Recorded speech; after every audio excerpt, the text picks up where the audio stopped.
Hello there and welcome to the Leeds That podcast. I am Darragh Cunningham and I'm joined today by Rocco Dean. Hello.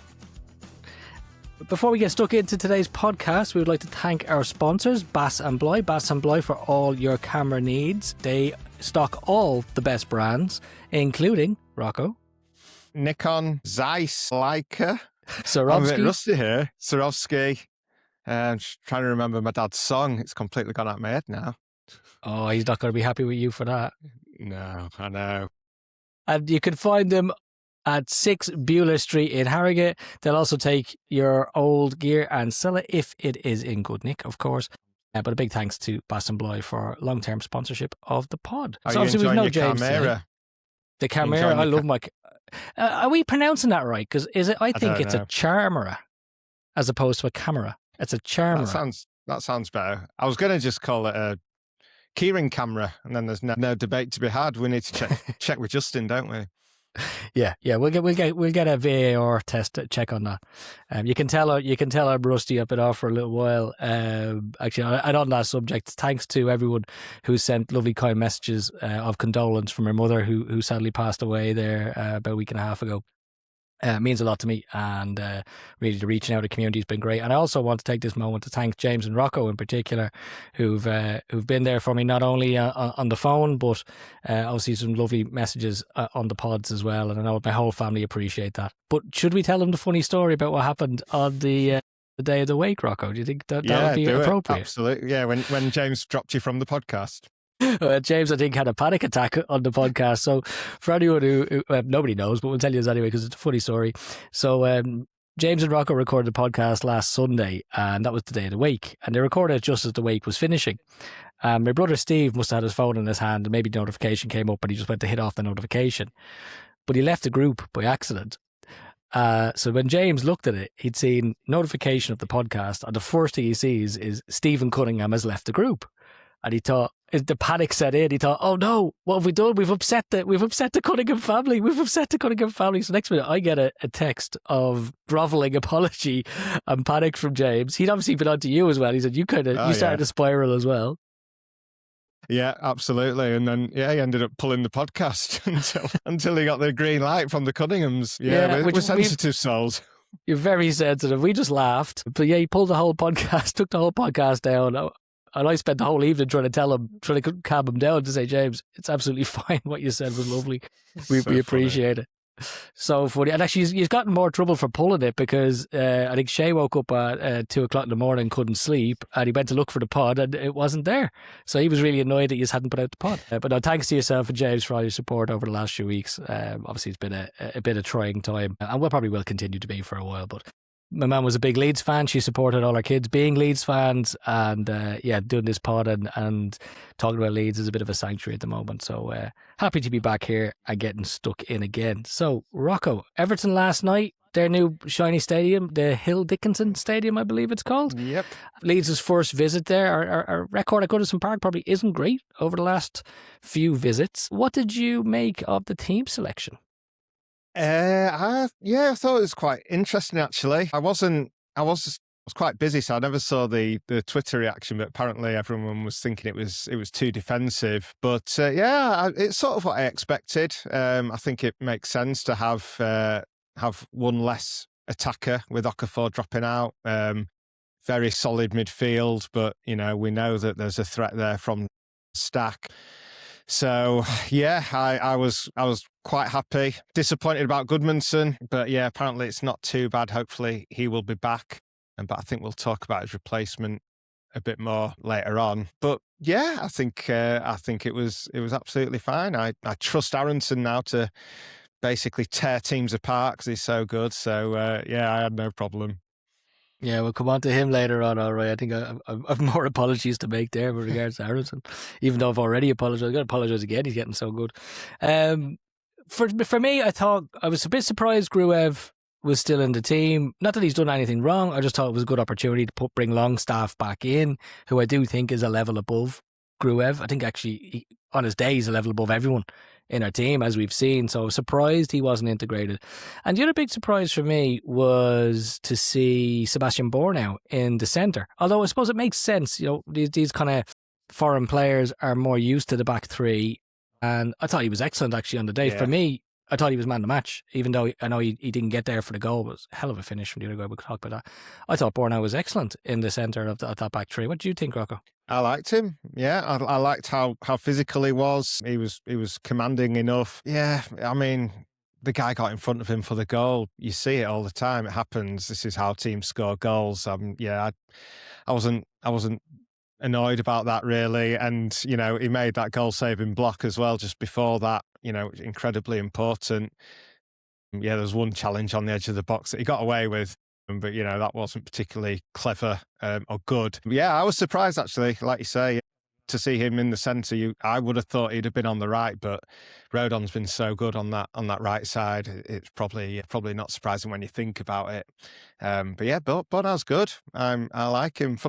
I mean, I know people think he's a downgrade on Biol, but I'm still a bit more comfortable with Bornau than Biol still, even though Biol was playing a lot better, and I'm sure he'll walk straight back into the team.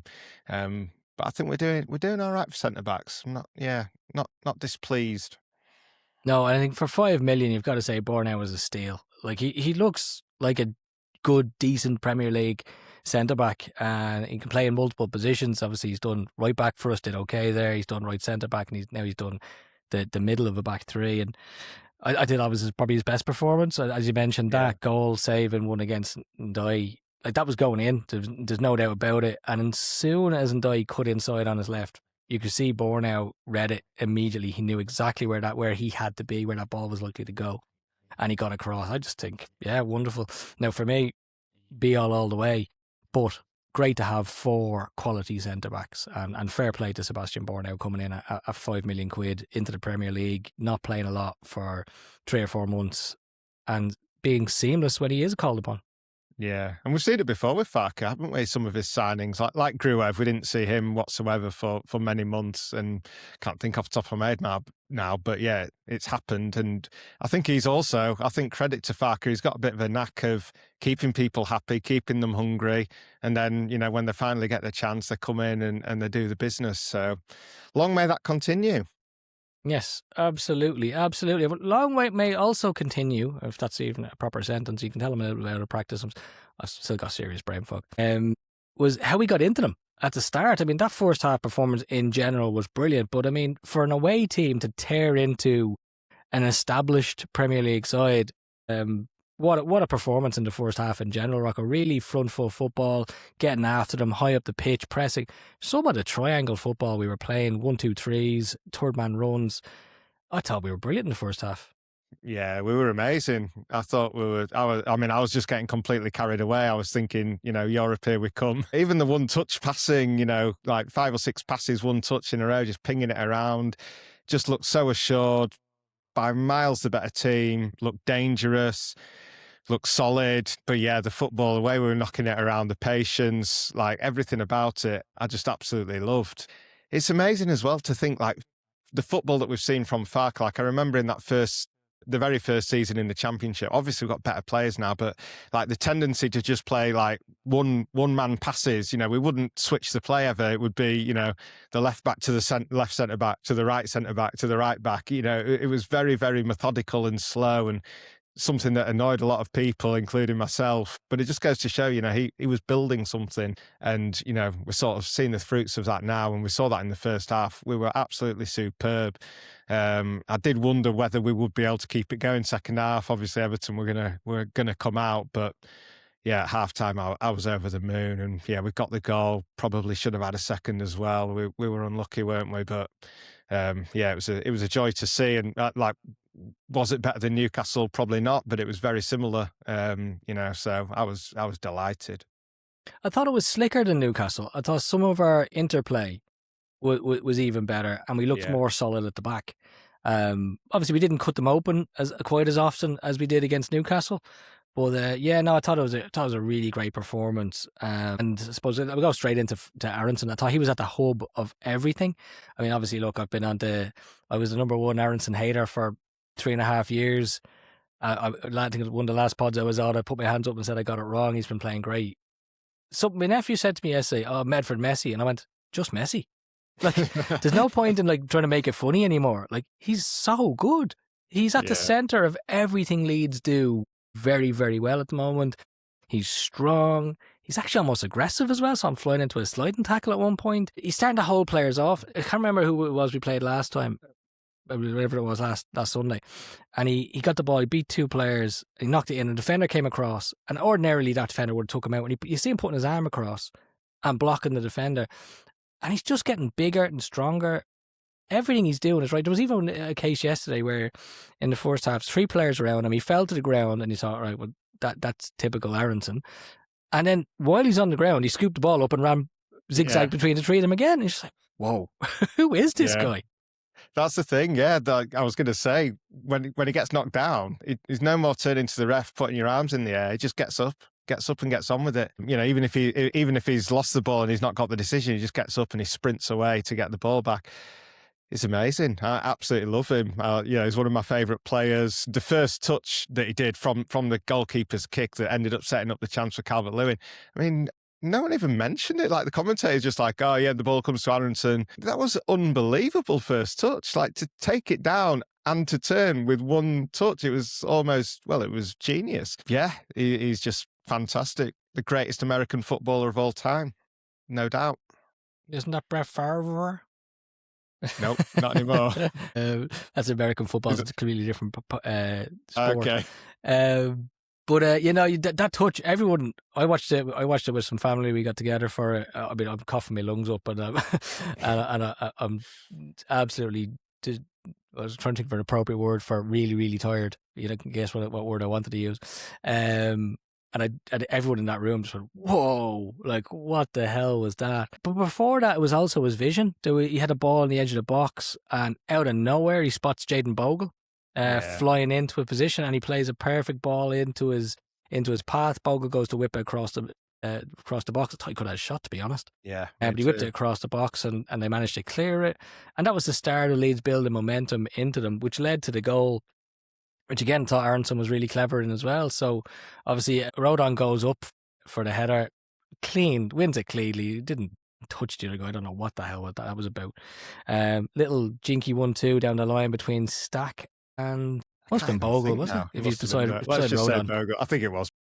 Yeah. And then Stack obviously puts a great ball in. It goes just beyond Calvert-Lewin and just beyond Aaronson. And Aaronson's running towards it as you see Justin coming in. And I do think 2 months ago, Aaronson would have taken that off Justin's toe and then tried to spin and do something stupid with it. But he didn't. He made the perfect decision. Like, if he keeps running and tries to run past it, leave it for Justin, he's kind of in Justin's way. The fact that he just stopped and dived out of the way just left it purely, cleanly to Justin to pick his spot and do what he wanted with it. And I thought it was a really clever finishing. They talked on the commentators talking about most players smash it, but if you smash it, it goes anywhere. Like, the side foot was the right decision, particularly as he was coming onto it, and you can get a lot of power. You can generate a lot of power into a side foot when you're coming onto it like that. But yeah, great finish by James Justin and a really good goal. Well worked by Leeds. Yeah, it was, absolutely. I think it came back to what I said last week about Aaronson, like, being too confident when he had his chance and he smashed it over the bar. And again, like, with that falling onto James's his left foot, I mean, it made perfect sense for him to try and just get a clean, safe contact on it. Whereas with the right foot, maybe he would have blasted it, but a great finish nonetheless, and a lovely goal. Ridiculous, the commentators kept showing a replay of Rodon's challenge. They're showing a replay of nothing, nothing happened whatsoever. So yeah, just a good goal, and yeah, typical of the joy that we were getting out wide. You know, the formation was in the 3 and them in there, whatever they were playing. They couldn't cope with it, could they? You know, we were just too strong for them. We always had a spare man, and that was a great example, and a great ball by Stack as well, who came back into the team and thought had another great game. Yeah, he was really, really good as well. And him and Aaronson are kind of pivotal to everything we're doing with the amount of running they're doing. But another thing, it's funny you mentioned the formation and the width. There was a number of times where Everton tried to pass it forward and Bogle or Justin would get in front of their man, intercept it, and then set up an attack. And it's probably worth lingering on James Justin just for a little while. I mean, this is a guy who was brought in for, I think it's £8 to £10 million from Leicester City. If Leeds hadn't gone for him, he'd probably still be playing in the Championship right now. He has played left back, right back, left centre, left wing back, right wing back, and right centre back. Yeah. And he's been absolutely brilliant every single time. Yeah, never put a foot wrong, has he? What a smart signing, and again, a player who's come in and we've helped them to refine their best level, and he just looks calm, assured. I did double check because I said he'd made an England cap, and he has actually got a cap, which is shows the calibre of player we're bringing in, and what a clever signing, to get a guy like that. Fantastic, and he looks so calm and assured on the left and the right. I don't know why some players can do it and others can't. It's weird, isn't it? Like, what is it about James Justin that makes him be able to play, left wing back? Because it's not like his left foot's. It's not like he's 2-footed, is it? Really, he's all left. He's all right foot. But he's great. He's a fantastic player to have in the squad, and fair play to the recruitment staff. Those novices that we were tearing into, they came up trumps in the summer, all together. I would say, all in all. Don't mention Trump. That we don't want to go there. They did very well. They did very well. And very quickly after that goal, I mean, we were into them again. We were on the front foot, and that led to the Dominic Calvert-Lewin chance. And I don't know about you, Rocco. I thought it was in. I was celebrating. Yeah. What do you think? I mean, I think it was just unlucky. I don't think he did anything wrong. Like Hasselbank, God, I hate having him on Leeds games, but like he was on about how he should have opened up his body and used his left foot. I think that's absolute bollocks. I think it came at him so quickly. I don't think you got any time to open up your body there. It was flashed across the box, and he got something on it. He made a firm, good connection.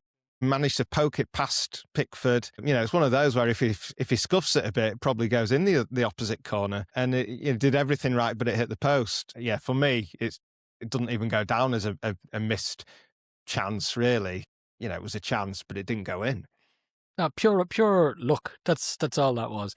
As you say, at that point, when the ball's being fired across and the keeper is advancing on you, your main concern is get it past the keeper, get it on target. Now, I'm not sure if post is considered on target. I know for your dad, it's considered a goal. My dad says it's a goal, yeah. But, yeah, I've no blame for Dominic Calvert-Lewin. And to be honest, he's above blame anyway. It's a bit like Brenden Aaronson. Like, it doesn't matter what he does at this moment in time. He has so much credit in the bank, and I'm talking about Calvert-Lewin here, and Aaronson, that you kind of like, if they do something silly, you're just like, fair enough. Like, exactly what Rodon. Do you remember there was one yesterday where Rodon passed it straight to them. Yeah. And they ran clear on goal and then shot it. I think he sliced it wide. But like, never even mentioned by any Leeds fans. Like, yeah, it's fine. Rodon. No, in fact, I remember sitting there going, that was a bit odd by Rodon. And that's as far as you go with it because he's so good. And it's getting like that with Calvert-Lewin and to be fair, Aaronson as well. So yeah, I mean, Leeds just dominated that first half, and we were absolutely excellent. And it was always a case that Everton were going to come out and change something in the second half. I mean, they're at home. I'm not sure if you've seen any of the Twitter, but I had a quick look on Twitter purely because Dewsbury Hall was missing, Keane was missing, Grealish was missing, and I wanted to see where they weakened. And a bit like us, I suppose, whenever we see a Leeds team come out, most people go, yeah, it's fine, we get into them. But I think you made a point that we had a really strong bench, and that was the same point that they were making, that they had a really strong bench. So you knew at some point, and particularly with them losing, that bench was going to be utilised. Farke rolled the dice, Moyes rolled the dice at half time, and they came out with a different formation, a different attitude, and got on the front foot really, really quickly. And I think for me, it was a bit of a letdown the whole second half. We just didn't seem to have the same impetus as we did in the first half. What did you think, Rocco? Oh yeah. We couldn't get on top of them. We never were able to assert ourselves. I don't know. Like their formation change, it didn't really worry me. Like they weren't causing us that many problems, so I felt like we were comfortable enough. But as the pressure built, it's inevitable that they're going to get chances. That's just the way football is, and we just couldn't get out whatsoever. Calvert-Lewin became isolated.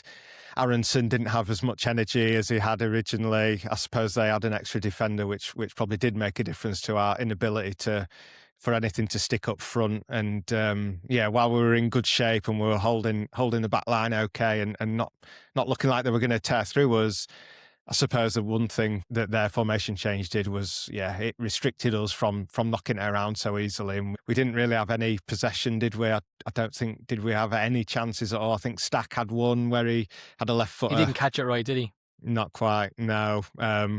But yeah, it was a classic game of two halves, and, fair play to Everton, and maybe it's understandable that we couldn't raise it a bit. But we did have some tools on the bench that could have altered that somewhat, shall we say. Bit harsh, call them all tools. A good one. You're right, though. You're right. No, I'll be honest, I was disappointed with Farke on this one. Again, I'd go as far as to say he's above criticism too. I think I saw someone on Twitter saying he was far too late, or he's far too late to make subs, and I corrected him and said, no, he was today far too late to make subs, but over the last 10 games he's been brilliant, and he's been on the front foot, and he's made subs early, and he's changed formations. So for me, again, Farke is above criticism at this moment in time. But in saying that, personally, I think the subs came far too late, particularly because it was obvious. Like, Aaronson had done his job. He was clearly dead on his feet, and their goal came from him. I think he lost the ball relatively high up the pitch, left-hand side, probably just inside their half. And again, no fault of his own. He's three players around him and no one to pass to. So he lost the ball. And then if you watch it from the moment that they get the ball around the halfway line, Aaronson is about 15 yards higher up the pitch than he should be, maybe 10 yards. And it's because he just hasn't got the legs to get back at this point. And that just gave them enough space to work it down their right-hand channel, our left, and get the cross in. And I have to put that on Farke, because if I'm seeing that that Aaronson is flagging from the TV, surely Farke can see that as well and just make the subs. I mean, that's what we have this bench for. You've got Bornauw, you've got Okafor, you've got Nanto. There's three players who can come in relatively like for like with Aaronson playing that position. You've got Stack, who obviously again had died a death as well because he had ran himself into the ground. No criticism of Stack. You got Tanaka, you've got Longstaff. Get them on quicker. I know you went for Tanaka. For me, again, that was also the wrong call. I'd have brought on Longstaff. I think we needed some leadership and a bit of get in their faces. So I thought Tanaka was the wrong call as well. But yeah, I think for a guy who's gotten so much right and been brave with his decisions over the last few months and gotten rewards from that, I was a bit surprised to see us revert back to that kind of championship-y, let's just contain them for an entire half, because I don't think you can contain a solid, established Premier League team away from home for an entire half of football. We did it with Norwich, and we did it with other clubs in the Championship. But Premier League's a different kettle of fish. And when their goal came, and I'm monologuing here, when their goal came, it was a brilliant finish because the guy is 4 yards in front of the post. So like he actually has a lot of work to do. So even though he got in front of Bornauw, I think 9 times out of 10 he doesn't score that. I think it was just a really, really excellent finish because he managed to hit it kind of back where he had come from and past Starlow, who made another brilliant save. We'll talk about that in a minute. Yeah, but I was disappointed with the subs, Rocco. What did you think? I mean, I completely agree. Yeah, absolutely. I was calling for Aaronson to come off about 70 minutes. I was surprised that he didn't. I was surprised that he picked Tanaka over Longstaff. I don't know whether Longstaff isn't quite up to speed yet. I also disagreed with how Farke played it. But yeah, the thing that I always think is that, like you say, there's the credit in the bank. Football, it's such a funny game. If that striker skies it and we end up winning 1-0, then it's not even a conversation that anyone has. When we win games, there's no scrutiny on Farke's decisions, and there's no credit given to the decisions that he took to help us to win. I mean, funnily enough, the Fulham game, the substitutions that he made, I actually thought it was the wrong decision, and we actually lost the momentum at that point. But then we got the winning goal, so it's not discussed, of course. So yeah, it's funny like that. We don't know what would have happened. But I agree. Yeah, all that said and done. I'm surprised, and I wanted him to make the changes. I'm surprised Metcha didn't come on for Calvert-Lewin at any stage. But also, my dad said afterwards, credit to Farke for the changes with 5 minutes to go. has he saved us from losing that game? The tide completely turned then. Now, obviously, you can say, well, he should have done it earlier, but he did it and it helped us and we nearly won the game. We got back on the front foot. So, he did well eventually. But yeah, maybe we would have had 3 points if he'd have done that sooner. Yeah, I think too little too late for me on that, because I think they should have been not even 5 minutes sooner. I think they should have been 20 minutes sooner. Yeah. I think it was very obvious that those players were flagging. But just to pick you up on one thing, you and I actually criticised Farke for a win not too long ago for the exact same tactics.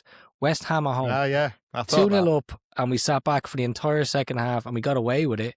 Yeah. But we did only get away with it because after they scored, didn't they hit the post 2 minutes later? Yeah. Guy sliding into the back post. So I just don't think it's a good tactic, particularly when we have shown that we are as good as any team in this league and we can match them. Just go out and keep trying to match them and use the subs you have. You've got a decent squad there. I think Longstaff gets into most squads in the league, so go and use him. If you need him for 20 minutes, bring him on. Yeah, totally agree. Yeah, I would have liked to see that. Yeah. Credit in the bank for Farke, just like Calvert-Lewin. So that's why I've just got a chip on my shoulder, really, basically.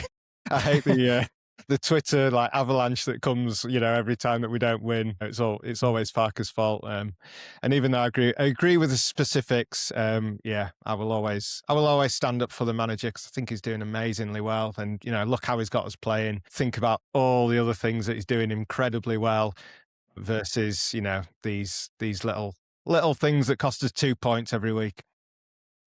Yeah, that's why I had to correct that guy on Twitter, because to say his subs are too late in general is actually incorrect. His subs were too late yesterday, and we still came out with a point. And I think it's credit to Farke as well and the players that we are disappointed to go to the Hill Dickinson Stadium and only come away with a draw. Like, it was there for the taking, but it wasn't there for the taking because of Everton. It was there for the taking because we were good. We should have just tried to maintain doing what we had done to put Everton under the cosh. Yeah. But I looking at the squad, or looking at the table, and we obviously have already accumulated more points than Ipswich, who were the third team to go down, finished 18th in the Premier League last year. They finished on 25 points. We've already got 26. If we do go down, and I don't think we will, I think we're a good side. Actually, that's my takeaway. If we go down, we're going to be the best team to ever get relegated from the Premier League. And if I look at it, I'm not worried yet, because although West Ham got a win, I was going to get a win at some point. And yes, it was an away win, and they do count for a little bit more. But I just don't see West Ham getting more points than us between now and the end of the season. And I certainly don't see them getting 7 more points than us between now and the end of the season, which is what they need given the goal difference. So I still think we're going to be okay. But more than that, I think we're a good side. I'm actually really proud of the way we play and the way we approach games and how we're competitive. Yeah, I know. Like we spoke in the group about the fixtures coming up in February. It looks pretty brutal. And I remember actually this time last year, it could even have been on this very day last year, but I remember looking at the Championship fixtures and said on the podcast, it could get a bit hairy. It's a tough run coming up, but I thought we'd end up smashing it, and I feel like the exact same is going to apply here, because the next few fixtures, they are difficult and the pressure will build if we don't get wins, or if we lose 4 of the next 5 games or 6 games, which could happen. But I still think we'll be absolutely fine because we're a good team. That will be challenging because we'll have to bounce back from that. We'll have to keep our confidence and everything like that. But the amount of winnable games we've got, especially at home, and those last 10 fixtures, it's really, really favourable. I think it's really unfortunate how the fixture list has landed at this point, but we've got a 6-point cushion. So I'm expecting that, the gap will close a little bit. But I honestly think we can still finish, 13th, 14th. I think there's teams that we're better than. We can do it. We can have a really good end to the season. No matter what happens in the transfer window, I believe in him. Yeah. And as well as that, I think if you're a West Ham or a Forest and you see us signing Bornauw on loan and being in for Strand Larson, you look at that going, oh no, we're never catching them. Yeah. We are not catching them. And even if you watch that game last night, you celebrate the Leeds didn't get 3 points, but they're a good side. Like, we're a team that went and dominated Everton for 45 minutes. Yeah. We're a good side. We really are a good side. And teams like, I mean, Tottenham, I don't know, too good to go down. We've heard it before, but they've got horrible fixtures coming up. They're going to be under some serious pressure. Palace in free form. I mean, it feels like they're the teams that are more likely to be catchable than us in my head. But yeah, there's a long way to go. Yeah, and I think you're right about Palace. I think Palace are in big trouble. Big trouble. You can see them sacking Glasner and having no bounce, because I don't think they actually have the players. I think Europe's been a bit of a curse for them. On the other hand, you could see Spurs sacking Thomas Franke or Frank, and bringing in someone who just does get a bit of a bounce out of their players, because they do have better players than where they are. Yeah, and a good point as well for the European thing. Forest, they've picked up a little bit again, but they've got the European games coming back up, and if they have a deep run in the Europa League, that's going to have a big effect. Look at Spurs last season, ended up finishing 17th. So yeah, I think all that plays into Leeds' hands. Yes, absolutely. So next up, Rocco, we have Arsenal. Lowly Arsenal, haven't won a game in 3. Easy win, really, shouldn't it?